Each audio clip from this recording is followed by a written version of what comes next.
संतो सहज समझ घर आवो।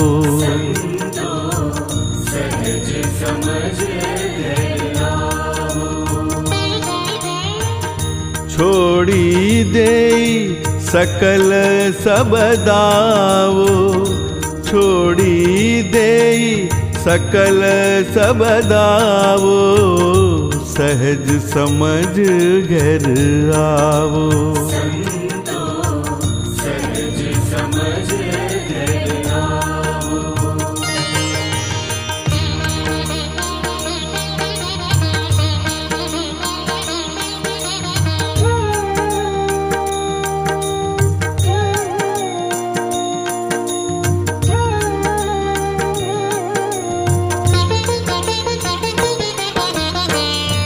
आशा रहित सहित मन राखो। समदम सूरत रावो।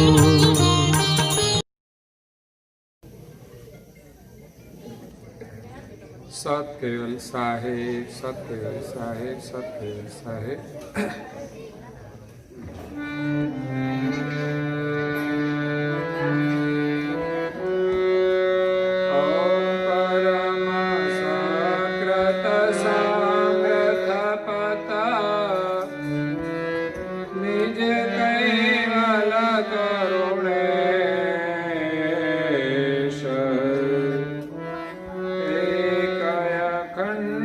स्वराज जो न के स्वयं प्रकाश सदेश।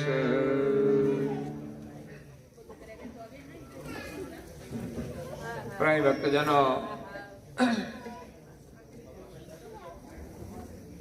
ज्ञान संप्रदायના આદ્ય સ્થાપક, અનંત બ્રહ્માંડાધીશ, વિશ્વ નિયંતા, सकर्ता सतकैवलना परम विशेष अंश, अनंत अंशोना तारणहार, परम मोक्षना दाता,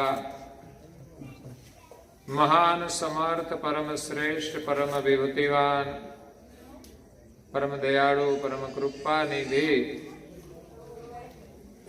सर्वज्ञ दिव्य परम गुरु श्रीमद करुणा सागर महाराज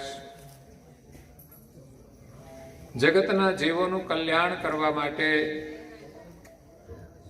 જગતના જીવોને ભવબંધનમાંથી મુક્ત કરવા માટે, જગતના જીવોને જગત કર્તાનો સંદેશ આપવા માટે અકળ વિભૂતિનો અતિ દિવ્ય મનુષ્ય દેહ ધારણ કરી આજથી 248 વર્ષ પૂર્વે જંબુદ્વીપની અંદર ભારત દેશમાં ગુર્જર દેશની ચરોતર ભૂમિમાં પ્રગટ થયા। સારસા ગામમાં નિવાસ કરી સારસા ગામને એક સારસા ધામ બનાવ્યું। સારસામાંથી સારસાને સારસા પૂરી બનાવી। દિવ્ય પરમ ગુરુ જગતના જિજ્ઞાસુ અને મુમુક્ષુ અંશોને સકર્તા સર્જનહારનો સંદેશ આપતા સ્વરચિત સક્રત ચિંતામણી ગ્રંથના પ્રથમ અંગની પ્રથમ ચોપાઈને વિશે કહે છે કે ઓમ પરમ સક્રત સામ્રત પત નિજ કૈવલ કરુણેશ एक अखंड स्वराज जे हुनके स्वयं प्रकाश सदेश। आ जगतनी अंदर सर्जनहार विषयनी अनेक मान्यताओं छे, अनेक मतपंथ छे, अनेक मतभेदो छे। ए मतभेदोने दूर करवा माटे दिव्य परम गुरुजीए પોતાના સ્વ અનુભવથી એક સર્જનહારની સ્થાપના કરી છે કે આખા વિશ્વના એક સર્જનહાર છે। સંસારમાં જ્ઞાતિ જાતિ બધું જુદું જુદું હોઈ શકે, પરંતુ ધર્મ એક છે અને સર્જનહાર પણ એક છે. પણ આજ સુધી સંસારની અંદર જ્ઞાતિ જાતિ પ્રમાણે ઈશ્વરોની સ્થાપના થઈ છે. હિન્દુના ઈશ્વર જુદા, મુસલમાનના અલ્લાહ જુદા, ખ્રિસ્તિયનના ભગવાન જુદા, એ રીતે ભિન્ન ભિન્ન માન્યતાઓ છે. પરંતુ વાસ્તવિક રીતે જોઈએ તો સારી સૃષ્ટિના એક જ સર્જનહાર છે. એનું ન્યાયપૂર્વક પ્રતિપાદન આ વિશ્વની અંદર જો કોઈએ કર્યું હોય તો એ માત્ર પરમ ગુરુ શ્રીમદ કરુણાસાગર મહારાજે કર્યું છે. તો સ્વરચિત સકૃત ચિંતામણી ગ્રંથને વિશે જિજ્ઞાસુ અને મુમુક્ષુ અંશોને યથાર્થ જ્ઞાનનો ઉપદેશ આપતા કહે છે કે આ ગ્રંથનું નામ છે સકૃત ચિંતામણી. સકૃત એટલે સર્જનહાર, જેમણે ક્રતનું સર્જન કર્યું છે.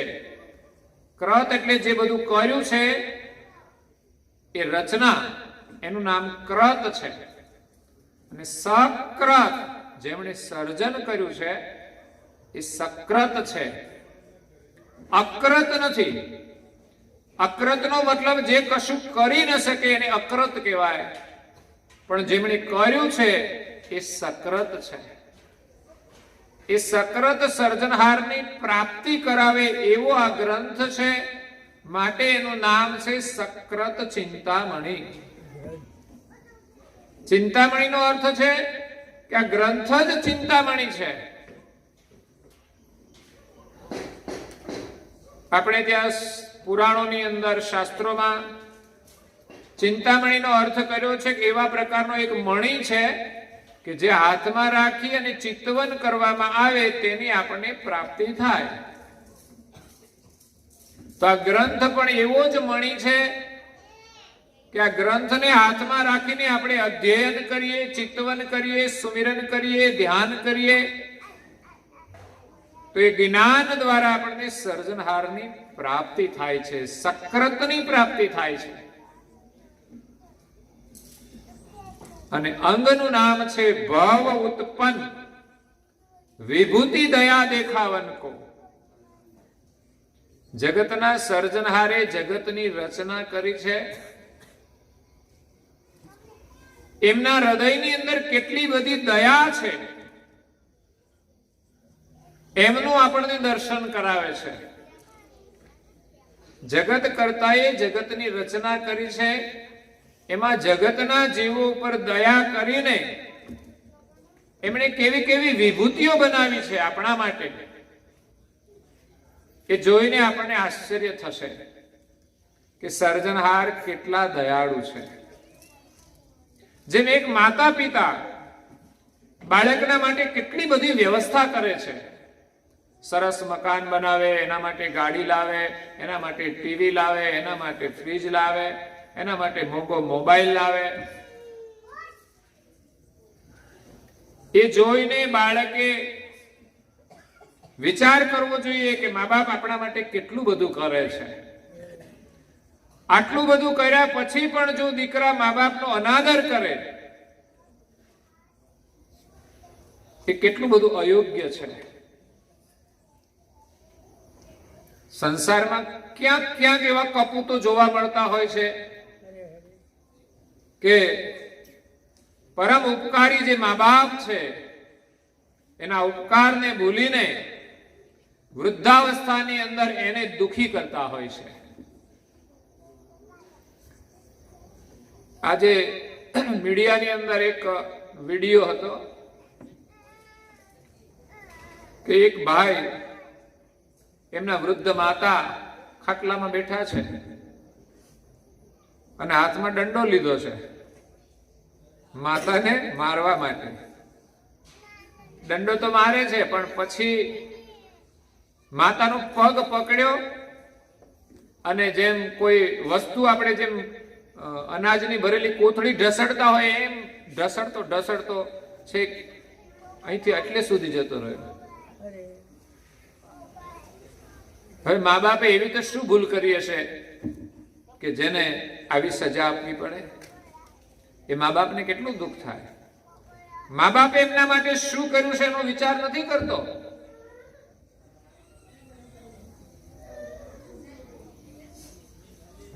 બીજો એક વિડીયો પણ એવા જ પ્રકારનો હતો. ત્યારે એમ થાય કે આ સંસારમાં ક્યાંક ક્યાંક આવા કપૂતો છે. એ જ રીતે વિચાર કરીએ તો સર્જનહારે આપણા માટે કેટલું બધું કર્યું છે. તેવા સર્જનહારનું આપણે સ્મરણ કરવું જોઈએ, જેના સ્મરણ માત્રથી આપણને શાંતિ મળે, સુખ મળે, સમૃદ્ધિ મળે. જેમણે આપ્યું છે એનું સ્મરણ કરવું એ વિવેક છે. તો પરમ ગુરુ કરુણાસાગર બાપજી આપણને સર્જનહારની ઓળખ કરાવવા માટે આવ્યા છે અને કહે છે કે ઓમ પરમ સક્રત સામ્રથ પદ.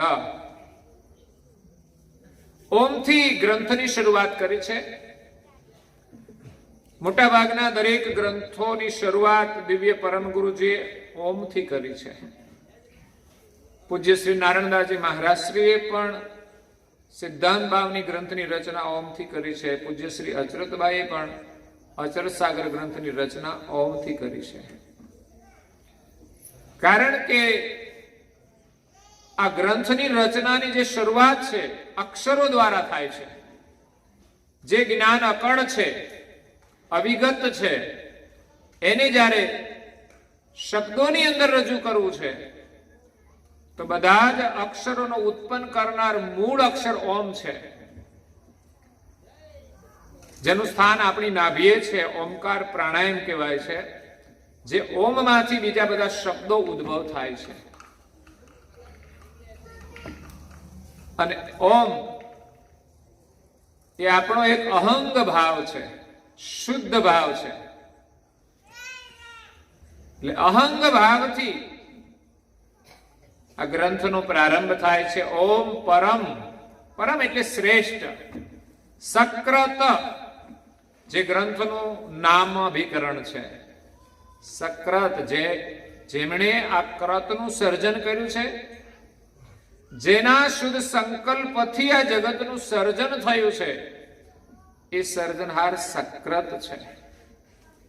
કે જેમણે 84 લાખ પ્રકારના શરીરોનું નિર્માણ કર્યું છે, એમના અંકુરોનું નિર્માણ કર્યું છે, શરીરો બનાવ્યા, શરીરમાં રહેવા વાળા અંશોનું સર્જન કર્યું છે, અને કેટલું કેટલું બનાવ્યું છે જેનું વર્ણન આ અંગની અંદર આગળ આપે છે. સર્જનહાર સક્રત છે. એ સિવાય આ જગતની અંદર કોઈએ કશું જ નથી કર્યું.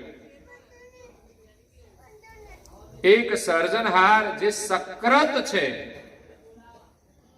એમના સિવાય બીજા કોઈએ આ જગતની અંદર એક તરણ પણ બનાવેલું નથી. ઓમ સક્રત, ઓમ પરમ સક્રત સામ્રથ પત. પત એટલે સ્વામી, સર્જનહાર જે સમર્થ છે, શક્તિશાળી છે. આ જગતનું સર્જન કરવાનું સામર્થ્ય સર્જનહારની અંદર છે, કે જે માત્ર પોતાના શુદ્ધ સંકલ્પથી આ વિશ્વનું સર્જન કરે છે. એના સંકલ્પની અંદર કેટલું સામર્થ્ય છે. સર્જનહાર માત્ર સંકલ્પ કરે છે. સંકલ્પની અંદર સારી સૃષ્ટિનો વિસ્તાર હોય છે. પછી સર્જનહારને કશું જ કરવું પડતું નથી. જેમ એક વૃક્ષનું બીજ હોય, બીજની અંદર આખું વૃક્ષ સમાયેલું હોય છે. એ વૃક્ષને માત્ર જમીનમાં વાવવામાં આવે અને એને પાણી આપવામાં આવે એટલે પછી અંદર રહેલું જે અંકુર છે એમાંથી વૃક્ષનો ઉદય થાય, એને પાંદડા આવે, મોટું થઈ જાય, એને ફૂલ લાગે, એને ફળ લાગે.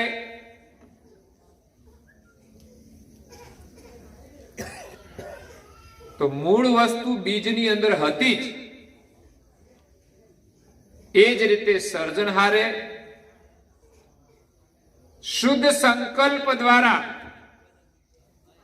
ઈચ્છા વૃત્તિથી નિરંજન રૂપી બીજ બનાવ્યું અને નિરંજનથી આખી સૃષ્ટિનો વિસ્તાર થયો.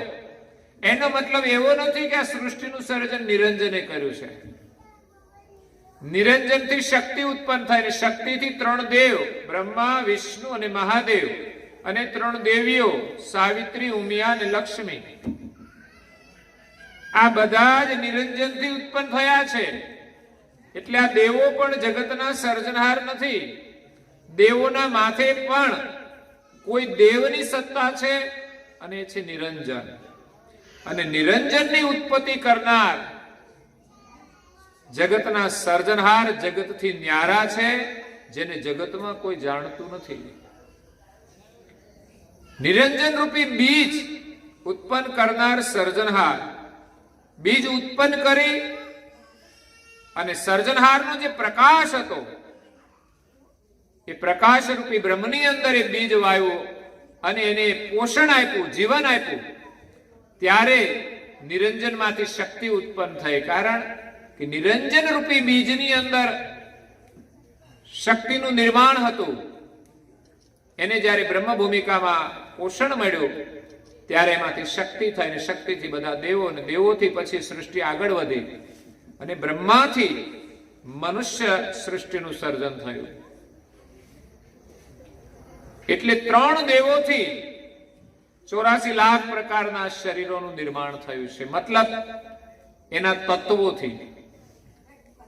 સર્જનહારે અંકુરો તો પ્રથમથી જ બનાવેલા છે, એ કોઈ દેવોના બનાવેલા નથી. એટલે સર્જનહાર સક્રત છે, સામર્થ છે કે એમના શુદ્ધ સંકલ્પથી સારી સૃષ્ટિનું સર્જન કરે છે. અને સંકલ્પની અંદર જેટલો વેગ ભરેલો હોય ત્યાં સુધી આ સૃષ્ટિ ચાલે છે. તો ઓમ પરમ સક્રત સામ્રત પત નિજ કૈવલ કરુણેશ. સર્જનહારને બીજું વિશેષણ આપ્યું છે કૈવલ.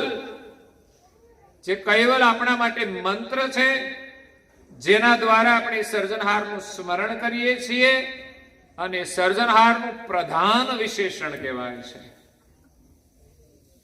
જો કે કૈવલ વિશેષણ શૂન્યને પણ લાગે છે, પરંતુ શૂન્યને સક્રત વિશેષણ નથી લાગતો, એટલે શૂન્ય સર્જનહાર નથી. ઘણા લોકો કહે છે શૂન્યમાંથી આપોઆપ સૃષ્ટિ ઉત્પન્ન થઈ છે, પણ કરુણાસાગર મહારાજ કહે છે કે આ જગતની અંદર આપોઆપ કશું જ બનતું નથી.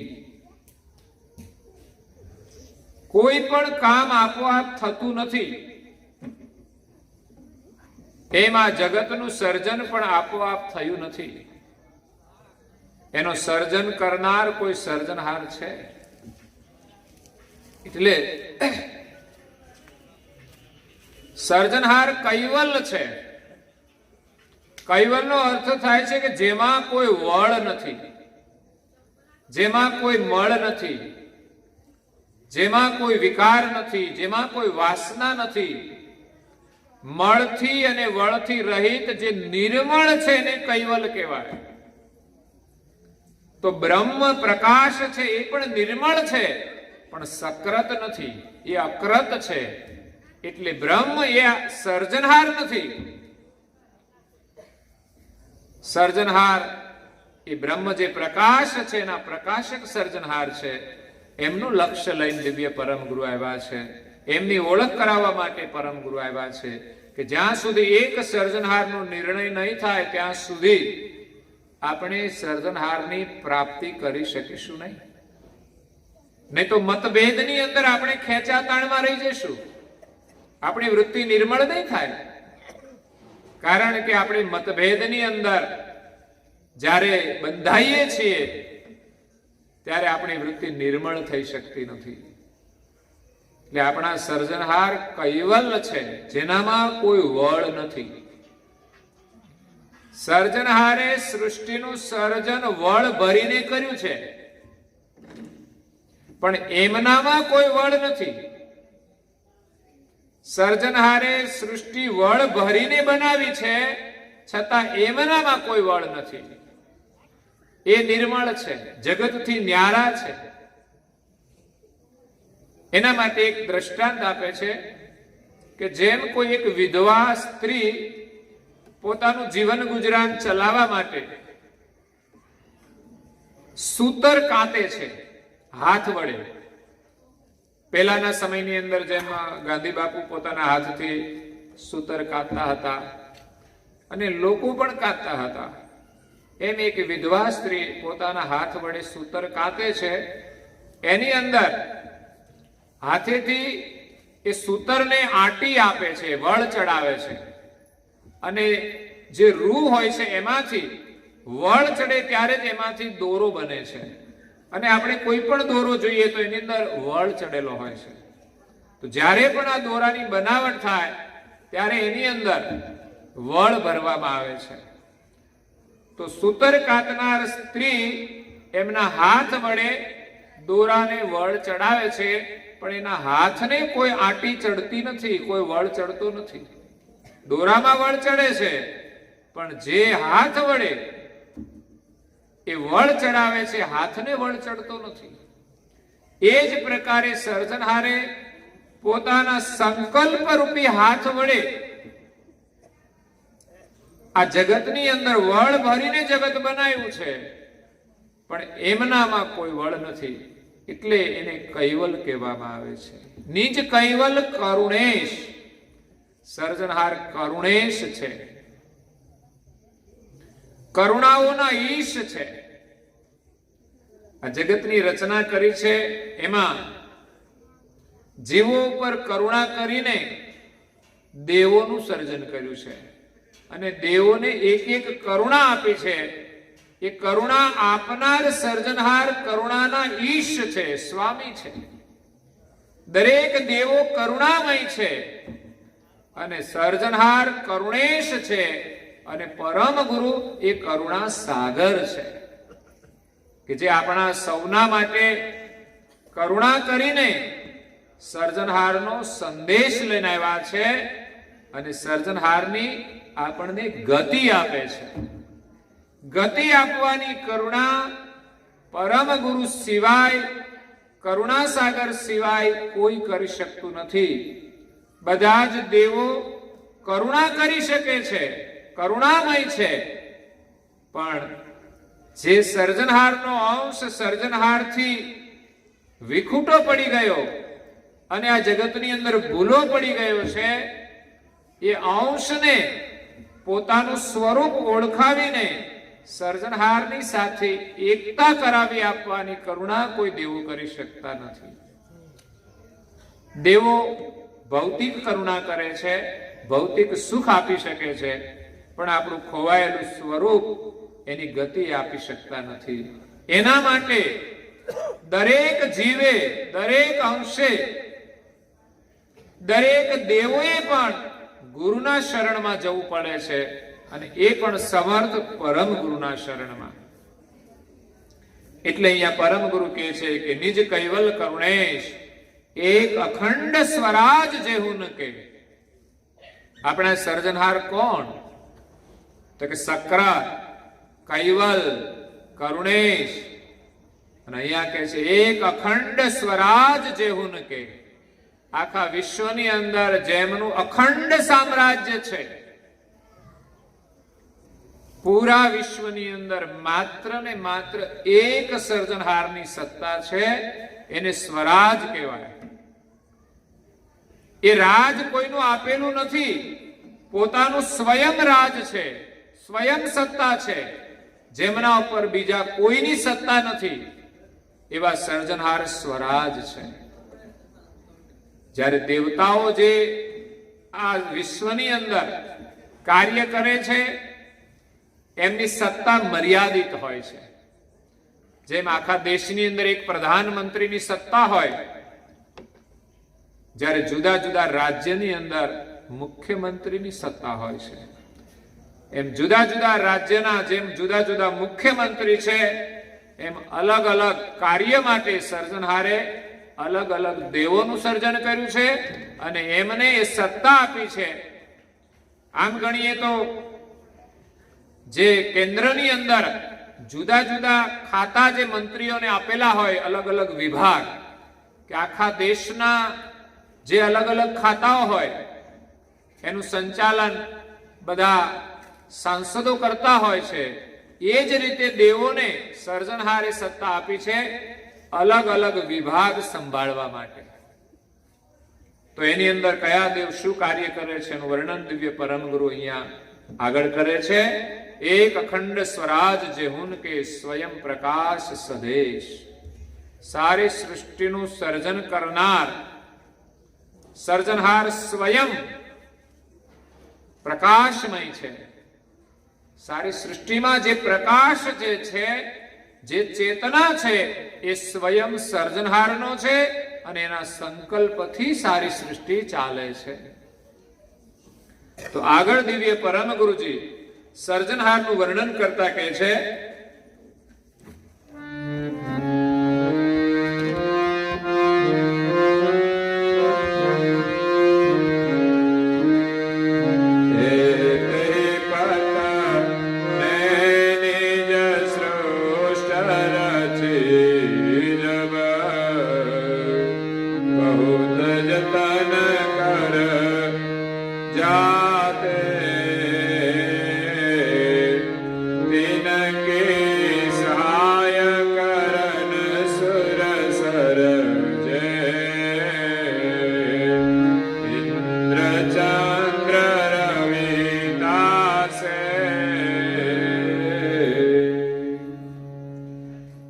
પતને નિજ સૃષ્ટિ રચી જબ.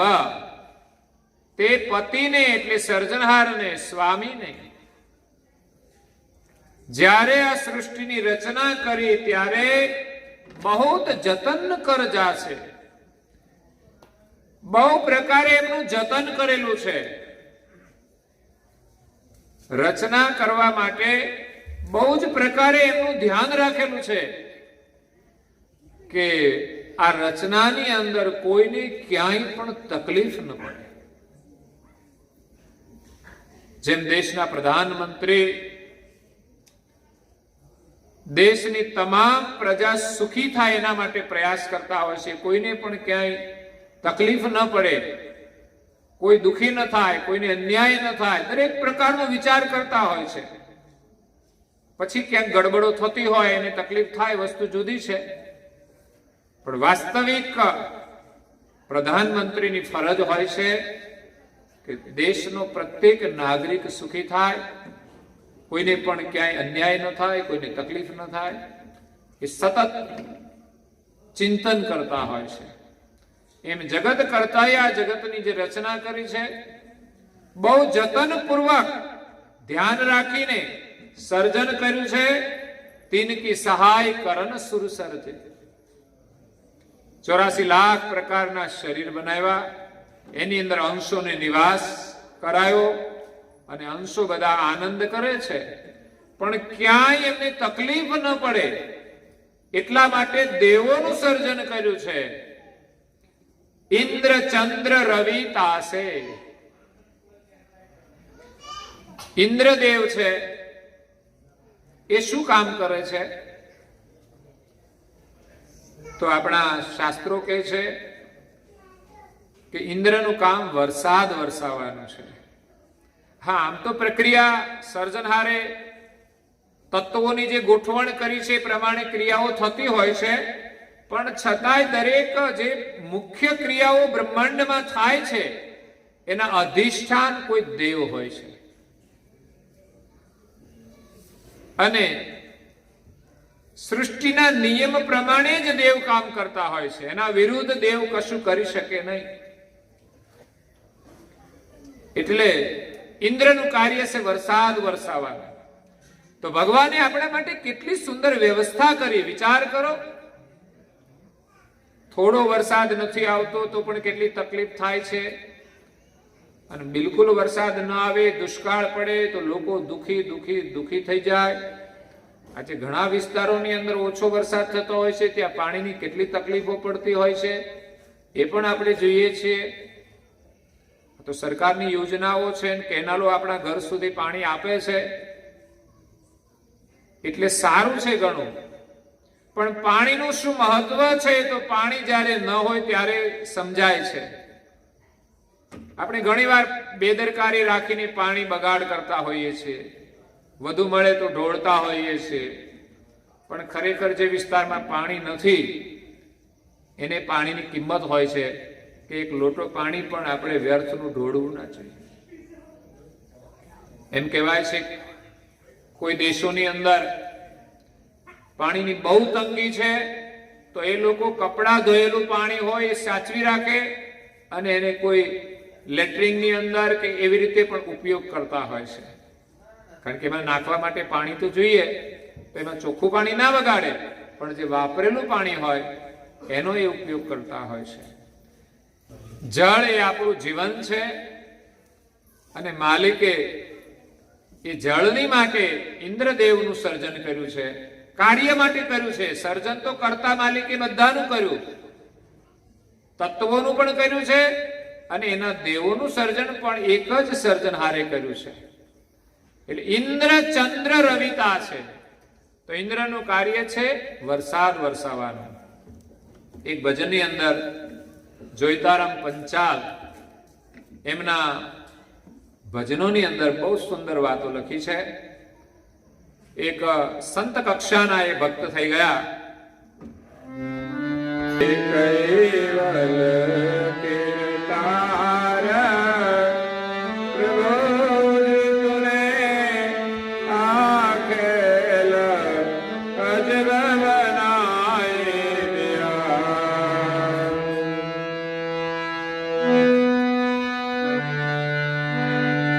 जल बादल में बरसाया, जल बादल में बरसाया,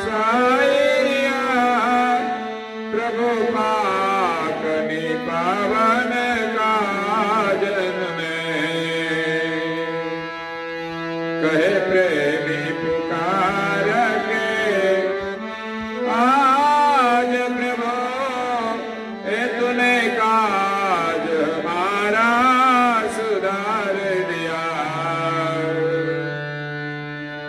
कैवल कीर्तार प्रभु जी तूने आ खेल अजब बनाई दिया.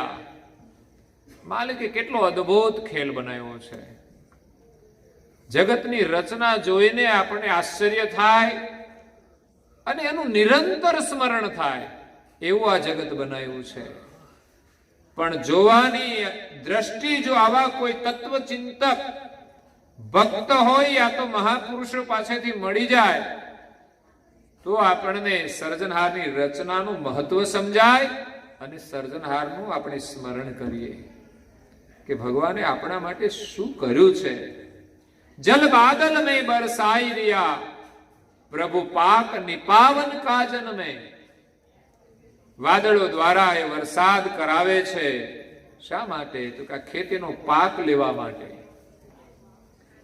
બાકી તો આપણે જમીનમાંથી પાણી કાઢીને પાઈએ તો કેટલું પાઈ શકીએ, પણ એ વરસાદ વરસાવે તો કેટલું પાણી વરસાવે છે. અને વરસાદ વરસે છે તો જમીનની અંદર પાણી આવે છે.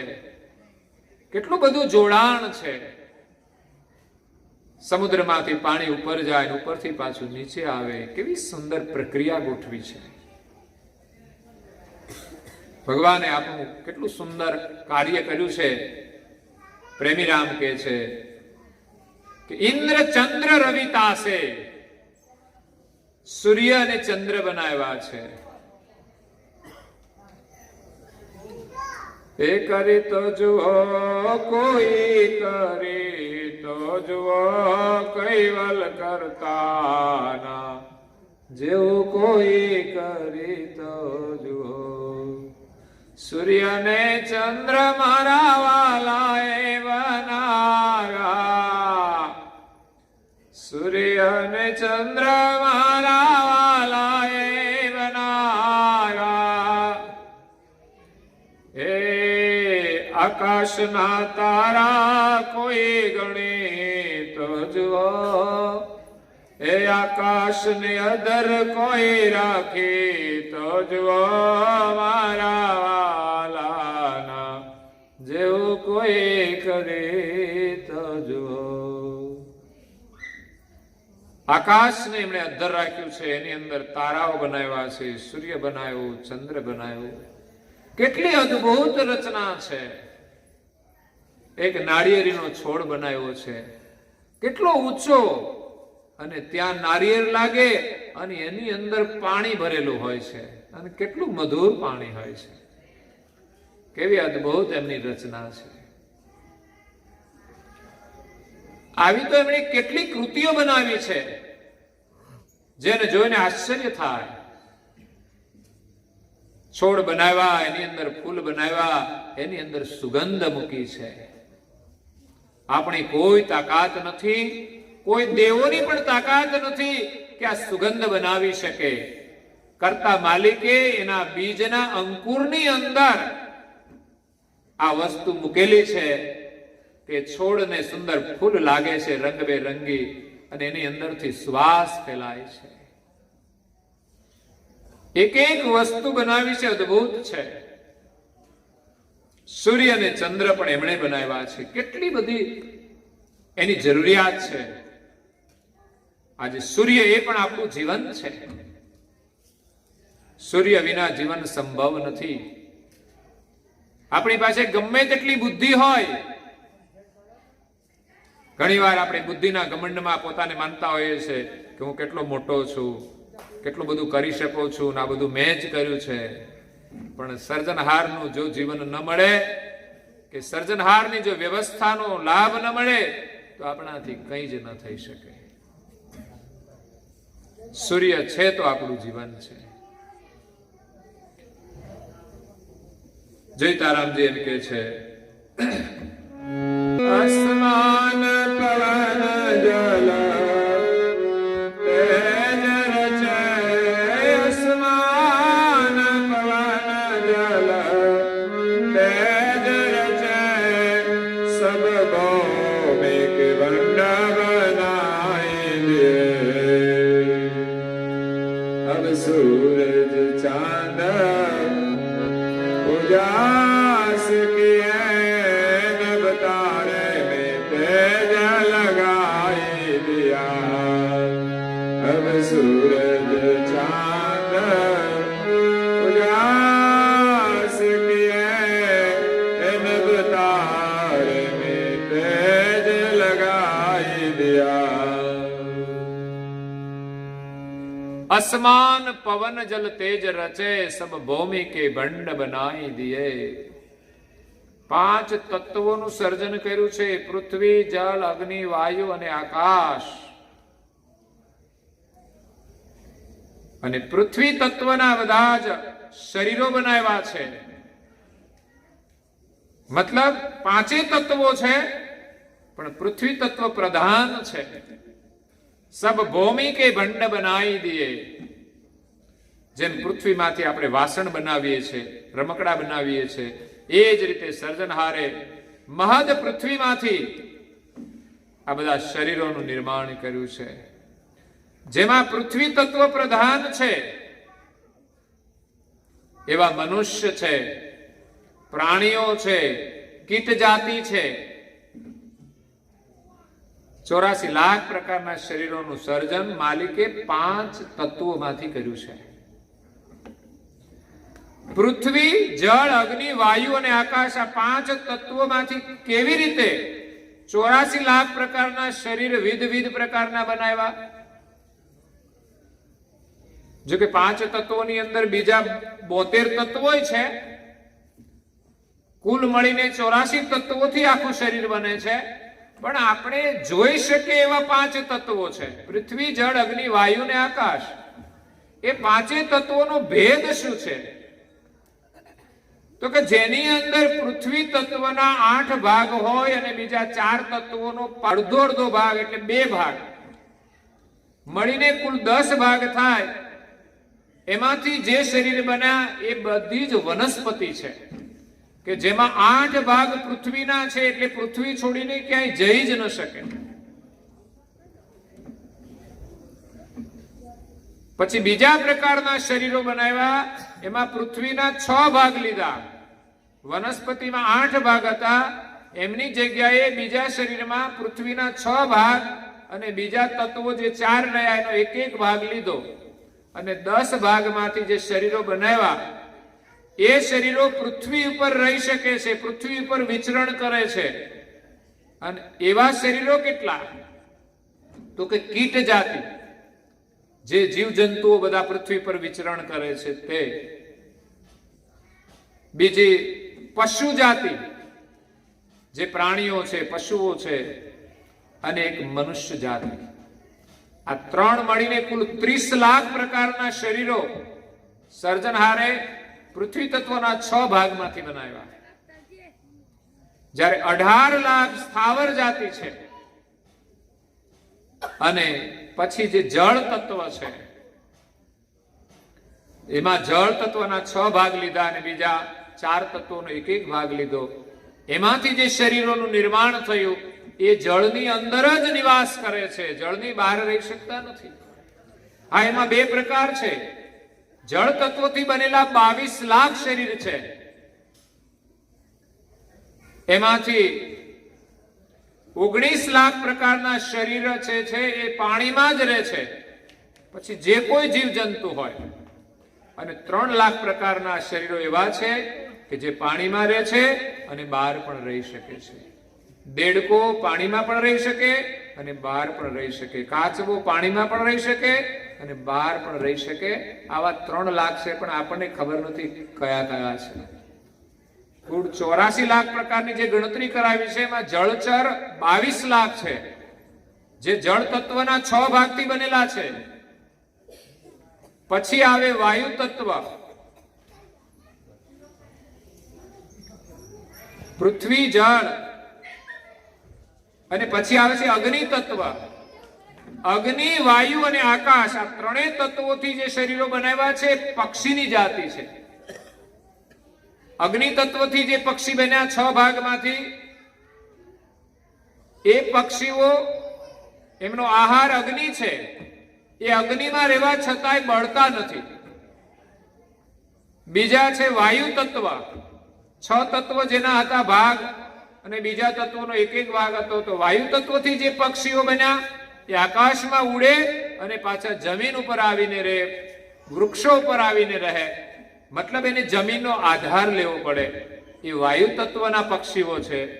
અને છેલ્લા છે આકાશ તત્વથી બન્યા, 6 ભાગ આકાશ તત્વના લઈને જે બન્યા એ પક્ષીઓ આકાશમાં જ રહે છે, ક્યારેય પણ પૃથ્વી પર આવતા નથી. એવા પક્ષીઓના નામ દિવ્ય પરમ ગુરુએ આપ્યા છે કે હુમાહુ અને અનલ નામના જે પક્ષી છે એ આકાશમાં રહે છે. આવા પક્ષીઓ કુલ 14 લાખ છે. 14 લાખની અંદર 9 લાખ પક્ષી એવા છે કે જે હવામાં ઉડી આકાશમાં અને પાછા જમીન ઉપર આવીને રહે છે.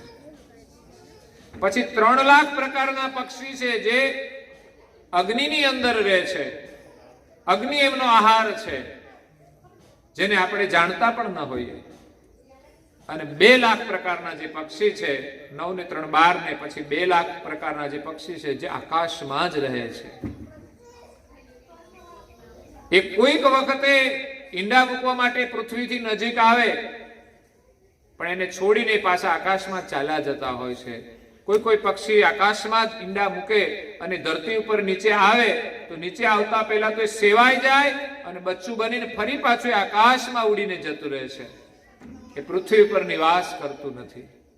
કેટલી અદ્ભુત રચના બનાવી છે, જેનું વર્ણન દિવ્ય પરમ ગુરુજીએ પંચમ સસંવેદની અંદર વિસ્તારથી કર્યું છે.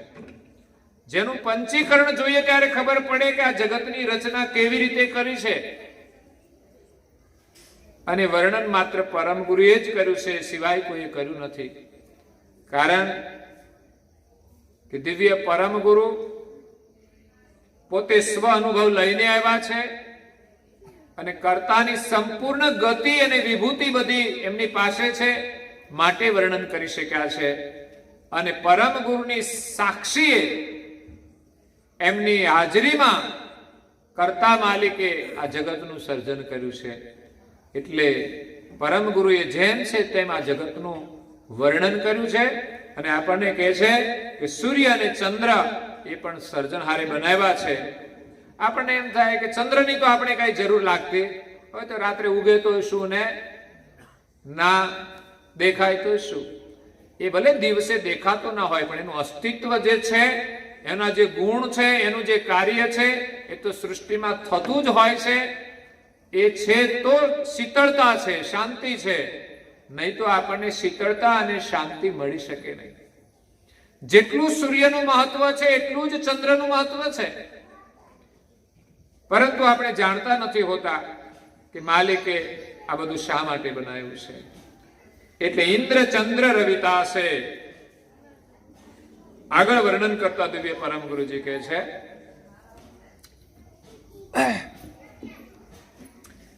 અરુરજ તમ ગુણ સાત્વિક સરસતા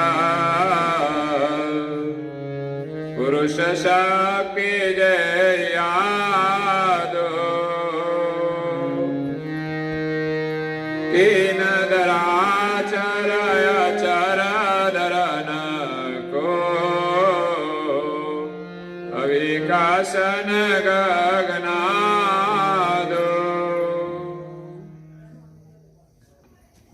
કરતા માલિકે દેવોની રચના કરી, સૂર્ય ચંદ્ર અને ઇન્દ્રની રચના કરી. એ સિવાય રજ તમ ગુણ સાત્વિક ત્રણ ગુણનું સર્જન કર્યું છે. રજોગુણ, સત્વગુણ અને તમોગુણ. આ ત્રણ ગુણ દ્વારા ત્રણ દેવોનું સર્જન કર્યું છે. રજોગુણ પ્રધાન બ્રહ્માજી છે, સત્વગુણ પ્રધાન વિષ્ણુ છે અને તમોગુણ પ્રધાન શિવજી છે.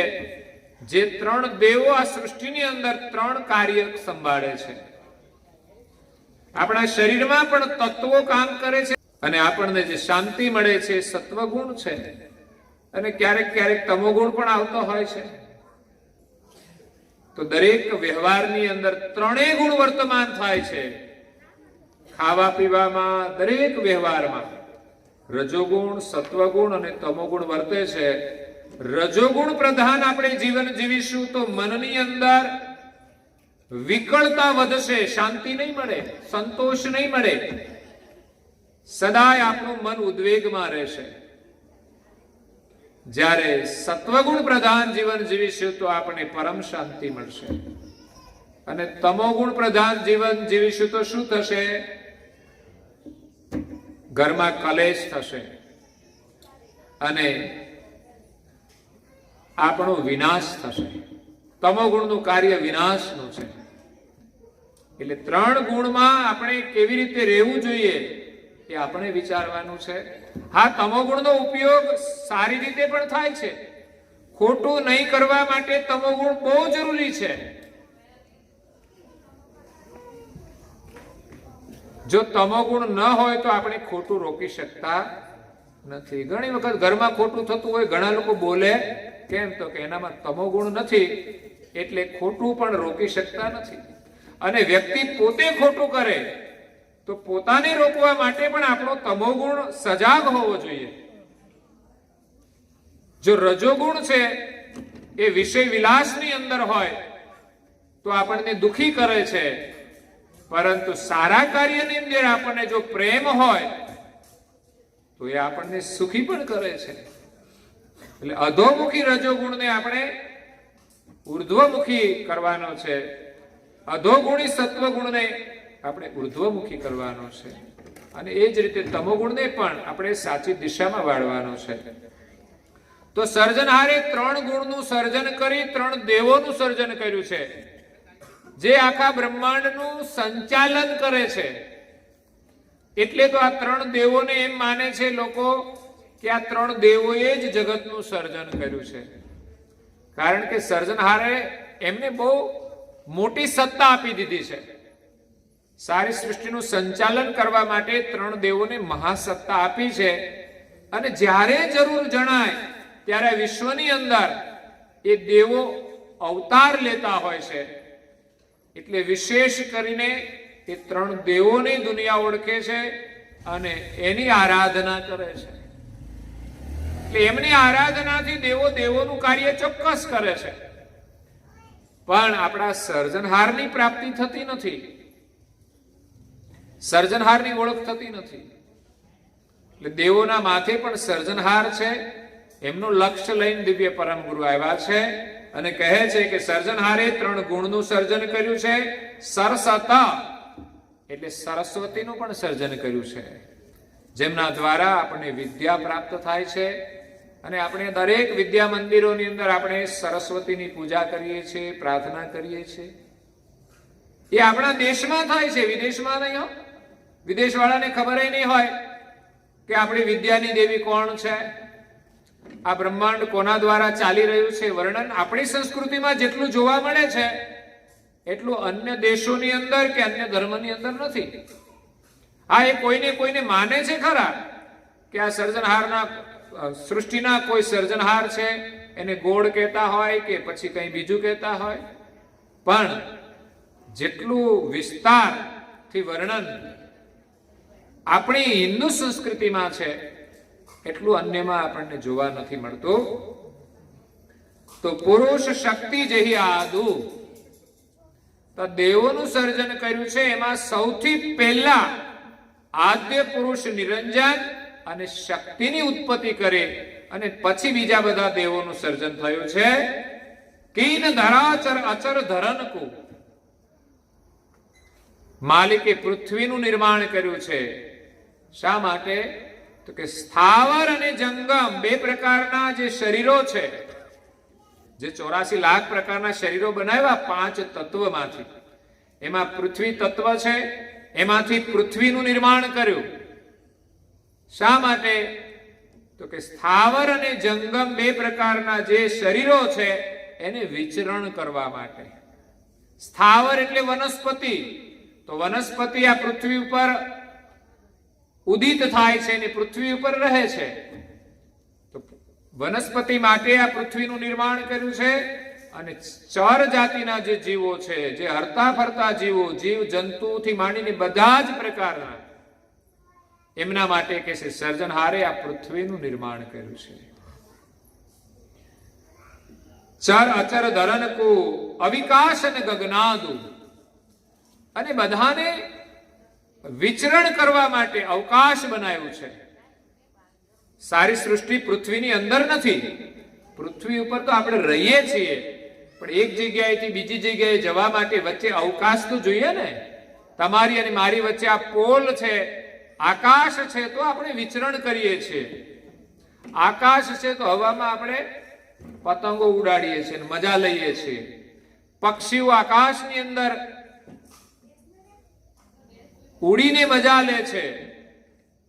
તો દરેક જીવોને આનંદ કરવા માટે સર્જનહારે આકાશનું નિર્માણ કર્યું છે. પછી આગળ કહે છે, સુર કે તેજ પ્રકાશ પરમ તેજ, હરહિ સકલ શીતલાઈ,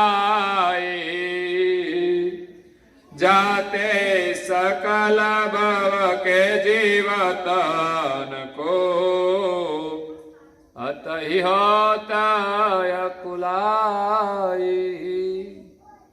સર્જનહારે જ્યારે સૂર્યનું નિર્માણ કર્યું, એના પ્રકાશથી, એમની અગ્નિથી કે છે આ સૃષ્ટિની જે શીતળતા હતી એ નષ્ટ થઈ ગઈ. સૂર્યના તાપથી અગ્નિ એટલી બધી પ્રબળ થઈ ગઈ કે સૂર્યનું કામ શીતળતાને દૂર કરવાનું છે. જ્યારે શીતળતા ન રહે ત્યારે જીવો બધા કે છે અકળાઈ ગયા. સૂર્યના તાપથી જીવો અકળાઈ ગયા. ત્યારે સર્જનહારે કૃપા કરીને કૃપાવંત તબ અગમ અવિલોકિતા, સર્જનહારે સ્ટેપ બાય સ્ટેપ સર્જન કર્યું છે. કે સૂર્ય બનાવ્યો પછી શું થયું? તો કે પછી અકળામણ થઈ ગઈ જીવોને. તો આજે પણ ઉનાળામાં થાય જ છે. જો ખરેખર સૂર્યની સામે ચંદ્ર ન હોય તો આપણે જીવી ન શકીએ.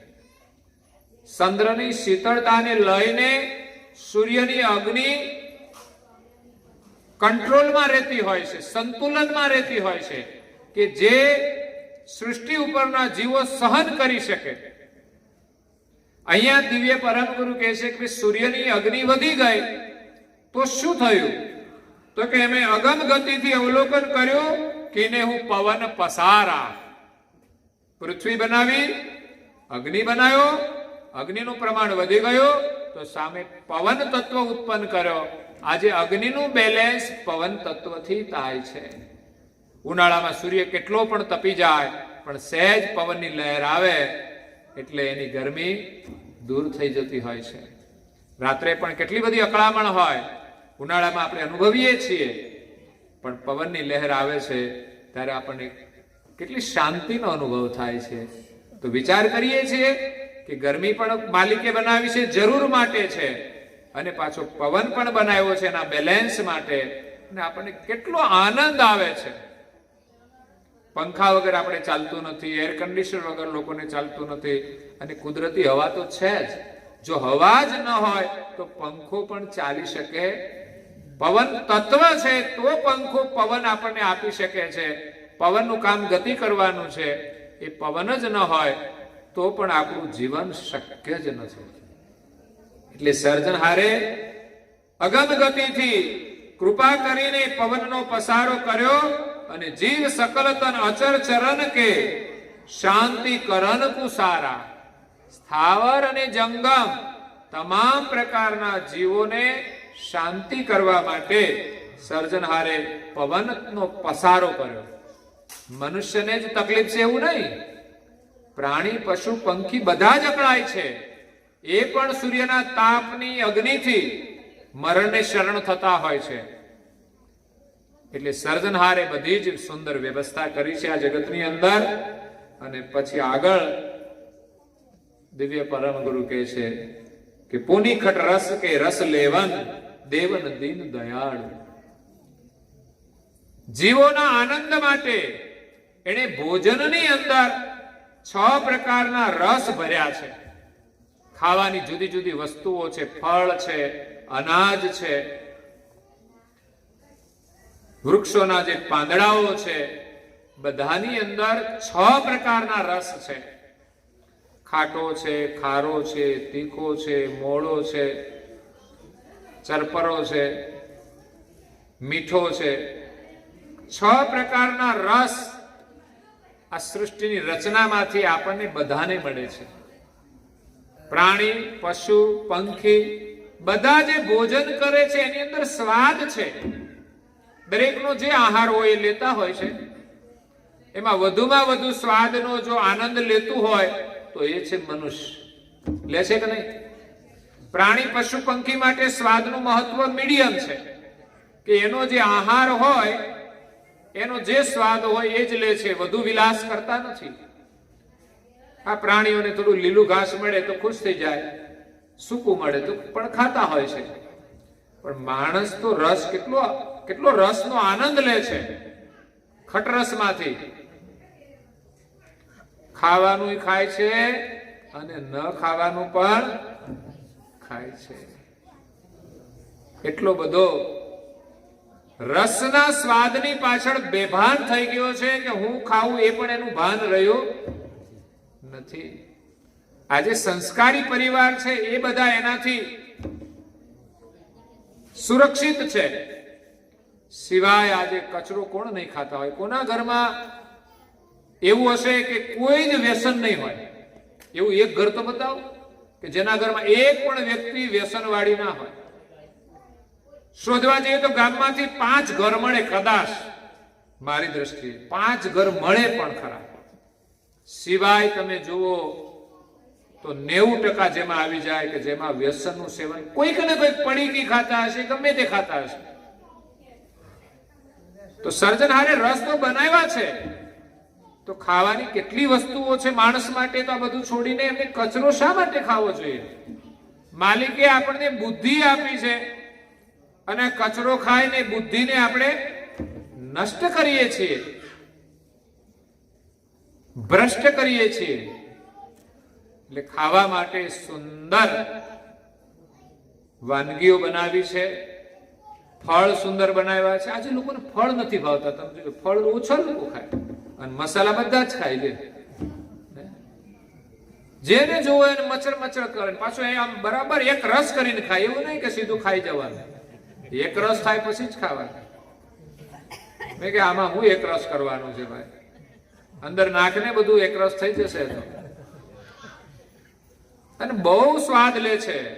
હું તો એમ કહું, સાચા તમે જો એનો રસ લેવા વાળા હોય મસાલાનો, તો ખાઈને તમારે પિચકારીઓ નહીં મારવી જોઈએ.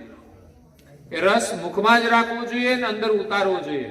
તમને કેટલું વિટામિન મળે એમાંથી. જો તમે માનતા હો કે આની અંદર સ્વાદ છે, લાભ છે, તો પિચકારીઓ શા માટે મારો છો? એક તો ખાઈને તમારું શરીર બગાડો છો, બીજી બાજુ પિચકારીઓ મારીને ઘર બગાડો છો, જ્યાં ત્યાં થૂકો છો. તમે જ્યાં જાઓ ત્યાં એની પિચકારીઓના દર્શન થાય છે. એટલે સંપત્તિનું નુકસાન, સંસ્કારનું નુકસાન, ઘરમાં ઘણી વખત કલેશ પણ થતો હોય છે. એટલે માલિકે રસ બનાવ્યા છે, એવું નથી બધું ફીકું બનાવ્યું છે. એક એક વસ્તુનો સ્વાદ આપણે માણીએ તો એમ થાય ભગવાને શું સ્વાદ બનાવ્યા છે. સફરજન ખાઈએ તો એનો સ્વાદ જુદો, ચીકુ ખાઈએ તો જુદો, સીતાફળ ખાઈએ તો જુદો, પપૈયું ખાઈએ તો જુદો, શાકભાજીના ભિન્ન ભિન્ન સ્વાદ, અનાજના ભિન્ન ભિન્ન સ્વાદ, રોટલીનો સ્વાદ જુદો, ચોખાનો સ્વાદ જુદો, બાજરીનો સ્વાદ જુદો, મકાઈનો સ્વાદ જુદો, જુવારનો સ્વાદ જુદો. આપણે રોજ જુદું જુદું જુદું જુદું ખાઈએ છીએ. આ ભગવાનને યાદ કરીએ છીએ કે નહીં? કે આ ભગવાને બનાવ્યું છે કેવું? આપણે તો એમ કહીએ કે આ તો બધું ઘરવાળી બનાવે છે, એને યાદ કરીએ. સ્વાદિષ્ટ તો એ બનાવે છે. જો ભગવાનનું બનાવેલું છે છતાં પણ જો હરખું ના બનાવે તો એમાં સ્વાદ આવતો નથી. એટલે ખટરસ લેવન કે દેવન દીન દયાળુ. દીન દયાળુએ રસ લેવા માટે ખટ પ્રકારના રસ બનાવ્યા છે. ખાન પાન અમૃત રત ભોજન પુરિત તાત પ્રતિપાલુ. આ ઋતુ પ્રમાણે પાછા બનાવ્યા છે. એના માટે ઋતુ બનાવી છે. કઈ પ્રકારની ઋતુ છે એનું પણ વર્ણન કર્યું છે. આપણે તો એમ માની છે 3 ઋતુ, શિયાળો, ઉનાળો ને ચોમાસું. પણ શિયાળાની 2 ઋતુ છે, ઉનાળાની 2 ઋતુ છે અને ચોમાસાની 2 ઋતુ છે. હેમંત ઋતુ, શિશિર ઋતુ, વસંત ઋતુ, ગ્રીષ્મ ઋતુ, વર્ષા ઋતુ અને શરદ ઋતુ. આમ 6 ઋતુઓ છે. અને ઋતુ પ્રમાણે આ બધા ફળ આપણને રસ મળતા હોય છે. તો સર્જનહારે અદ્ભુત સર્જન કર્યું છે. એ સર્જનહારનો સંદેશ લઈને દિવ્ય પરમ ગુરુ આવ્યા છે. એ પરમ ગુરુની આપણે સેવા કરીએ, સ્મરણ કરીએ, ધ્યાન કરીએ, ભજન કરીએ, પ્રાર્થના કરીએ, ઉપાસના કરીએ, એમના આશીર્વાદ લઈને આપણે જીવન જીવીએ. અને એમણે જે જ્ઞાન આપ્યું છે એને આપણે શ્રવણ કરીએ, ગ્રંથોનું પઠન કરીએ. આપણું કોઈ ઘર એવું ના હોવું જોઈએ કે જે ઘરની અંદર પરમ ગુરુની પ્રાર્થના કે ઉપાસના ન થતી હોય. જેમ અત્યારે આપણે સાંજે ઉપાસના કરી, જે લઘુ ઉપાસના હતી, કદાચ આખો સમય ન મળે તો તમે લઘુ ઉપાસના તો અવશ્ય કરો જ. કે મહેર કરી મોઈ દીજીએ બોલી અને આપણે પ્રાર્થના કરીએ પરમ ગુરુને, અને પછી આપણે પરમ ગુરુની ભાવપૂર્વક આરતી કરીએ. સ્વસ્વયં સ્તુતિ બોલાય છે સંધ્યા, અને પછી જય વિધિ આવે છે. આટલું તો આપણે અવશ્ય કરી શકીએ. 10 થી 15 મિનિટ થાય. 24 કલાકમાંથી આપણે સવારે અને સાંજે 15 મિનિટ શું પ્રાર્થના ઉપાસના ન કરી શકીએ? આ સંસ્કાર આપણા પરિવારમાં હોવા જોઈએ. ઘરમાં ઘર હોય છે, મંદિર હોય છે, દિવાઈ કરીએ છીએ, પણ પ્રાર્થના ન કરીએ તો ખાલી દીવા શું કરે? દિવાઈ પૂજાનું સાધન છે. એની સાથે તમારે સ્મરણ કરવું જોઈએ, પ્રાર્થના કરવી જોઈએ. કે આખો દિવસ તમે શું કર્યું, ખોટું કર્યું હોય તો માફી માંગો, કાલે અમે નહીં કરીએ એનો સંકલ્પ કરો. સવારે ઉઠીને પણ પ્રાર્થના કરીને આપણે આપણું કામ કરીએ. તો સવારની પણ પ્રાર્થના છે, મંગલા આરતી કરો, શણગાર કરો, સ્તુતિ કરો, કરતા સ્તુતિ, અને ત્યાર પછી જય વિધિ આવે. આ લઘુ ઉપાસના છે મારી. હું બાળકોને માટે કહું છું કે આટલી લઘુ ઉપાસના આપણે કરવી જોઈએ. બાળકોએ કરવી જોઈએ, મોટા લોકો પણ નવા જોડાયા હોય એના માટે પણ આ લઘુ ઉપાસના છે. અને જેમ જેમ અભ્યાસ થઈ જાય પૂર્ણ ઉપાસના તરફ આપણે આગળ વધીએ. નિવૃત્તિ મળે તો પૂર્ણ ઉપાસના કરીએ, સમય મળી જાય તો પૂર્ણ ઉપાસના કરીએ, વ્રતના દિવસે પૂર્ણ ઉપાસના કરીએ. એમ કરતા આપણું જીવન સંપૂર્ણ પૂર્ણ ઉપાસનામય બની જાય તો ખરેખર આપણું જીવન સફળ થઈ જશે. તમારા જીવનમાં પરમ ગુરુની કૃપાથી સુખ, શાંતિ અને સમૃદ્ધિ બધું જ આવશે. તો આ સાથે આપણો સમય થાય છે તો અહીંયા કથાને આપણે વિરામ આપીએ છીએ. બીજી કથા આપણે સવારે શ્રવણ કરીશું. અસ્તુ સત કેવલ સાહેબ आद्य सकल स्वराज करुणेश केवल करता की जय. श्री कृष्ण स्वामी महाराज की जय. परम गुरु श्रीमद करुणा सागर महाराज की जय. पूज्य पाल श्री नारायण दास जी महाराज की जय. श्री बलदेव दास जी महाराज की जय. श्री भगवान दास जी महाराज की जय. श्री प्रयाग दास जी महाराज की जय. श्री शीतल दास जी महाराज की जय. श्री अविचल दास जी महाराज की जय. श्री धर्मप्रिय दास जी महाराज की श्री सर्व संतन की श्री सर्व देवन की श्री ज्ञान संप्रदाय की श्री गुरु गादी शास्त्रापुरी की श्री कैवल धाम की श्री दिव्य सत्संग कथा पूर्णावर्ती समय का સત કેવલ સાહેબ, સત કેવલ સાહેબ.